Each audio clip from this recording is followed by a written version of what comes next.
السلام علیکم۔ جیسا کہ ہم نے مرزا محمد سعید سبق کی تشریح کا آغاز کیا تھا، پہلے پیراگراف کی تشریح ہم نے کر لی تھی۔ آج ہم پیراگراف نمبر 2 کی تشریح کریں گے۔ عالم کی موت عالم کی موت ہوتی ہے۔ ابھی ہم کو اس کا اندازہ نہیں ہو سکتا کہ مرزا صاحب کے رخصت ہو جانے سے ہمارا کتنا بڑا نقصان ہو گیا ہے۔ اب ان کی عدم موجودگی رہ رہ کر ہمیں ان کی یاد دلائے گی اور وقت کے ساتھ ساتھ ان کی جدائی کا گھاؤ بڑھتا چلا جائے گا۔ مرزا صاحب بہت ہی خاموش کام کرنے والوں میں سے تھے، یعنی اتنے خاموش کہ خود ان کے زمانے کے اکثر لوگ بھی ان کے علمی اور ادبی کارناموں سے واقف نہیں ہوئے۔ دراصل خود مرزا صاحب شہرت سے گھبراتے تھے اور پبلک پلیٹ فارم پر آنا پسند نہیں کرتے تھے۔ کام کرتے تھے ستائش کی تمنا اور صلے کی پرواہ سے بے نیاز ہو کر۔ کام کرتے تھے اپنی تسکین کے لیے، کام کرتے تھے اس لیے کہ انہیں کام کرنا ہوتا تھا۔ فرمائشی کام انہوں نے ساری عمر نہیں کیے۔ انہوں نے اب سے 55 سال پہلے سر عبدالقادر کے رسالے مخزن میں مضامین لکھے، مگر شیخ صاحب کی فرمائش پر نہیں، بلکہ جب خود ان کا جی لکھنے کو چاہا۔ اب اس پیراگراف میں جو خط کشید کیے ہوئے ہیں ان الفاظ کے معنی آپ کو آتے ہوں۔ سب سے پہلے آپ حوالہ متن لکھنے کے بعد ان خط کشید الفاظ کے معنی لکھیں گے، اور پھر جب پیراگراف کی تشریح کی جاتی ہے تو ان معنیوں کو لکھنا ہے اور الفاظ کو بدل کر اور آسان اور تفصیل بنا کر آپ نے لکھنا ہوگا۔ اور وہ کیسے لکھنا ہے تو اس کے لیے ہم سب سے پہلے سوال کا جب جواب لکھیں گے تو حوالہ متن لکھیں گے۔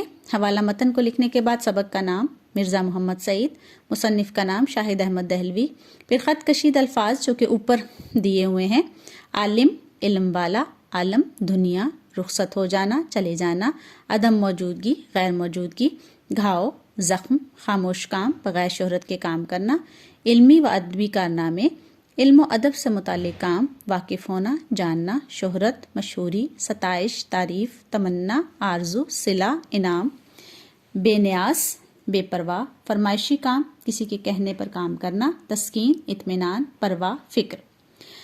اب اس پیراگراف کے مطابق ہم الفاظ کو آسان کرتے چلے جائیں گے اور اس کی تشریح کریں گے۔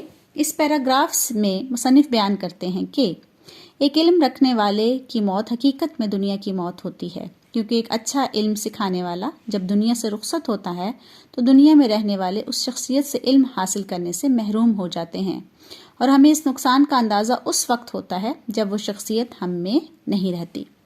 اس کی اہمیت کا اندازہ اس کے جانے کے بعد ہوتا ہے۔ کوئی بھی چیز یا انسان جو ہمارے پاس موجود ہو تو ہمیں اس کی افادیت کا اندازہ نہیں ہوتا، لیکن اس کی غیر موجودگی میں اس کی افادیت اور ضرورت کا اندازہ ہوتا ہے۔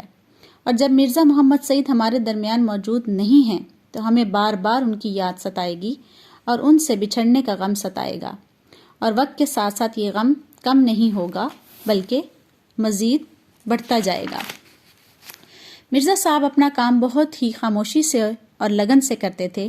ان کو یہ خواہش نہ تھی کہ لوگ ان کے کام سے واقف ہوں یا ان کی تعریف کریں یا مرزا صاحب کو شہرت حاصل ہو جائے۔ یہی وجہ ہے کہ مرزا صاحب نے اپنی زندگی میں ادب کی جو خدمت کی اور جو شاہکار لکھے، اس وقت کے لوگ ان ادبی خدمات کو نہیں جانتے تھے۔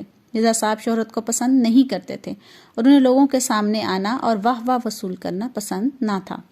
مرزا صاحب جو بھی کام کرتے یا لکھتے تھے انہیں نہ تو تعریف کی خواہش ہوتی تھی اور نہ کسی انعام کا خیال ہوتا تھا۔ وہ ان باتوں سے لاپرواہ ہوتے تھے۔ وہ جو بھی لکھتے اپنی ذات کے سکون کے لیے لکھتے اور کام کرتے رہنے کو ان کو بہت پسند تھا۔ انہوں نے کبھی کسی کے کہنے پر نہیں لکھا، جب بھی لکھا اپنی مرضی سے لکھا۔ سر عبدالقادر کا رسالہ جس کا نام مخزن تھا، آج سے 55 سال پہلے اس میں آپ نے بہت سے مضامین لکھے، مگر کسی کے کہنے پر آپ نے وہ مضامین نہیں لکھے بلکہ اپنی مرضی سے لکھے۔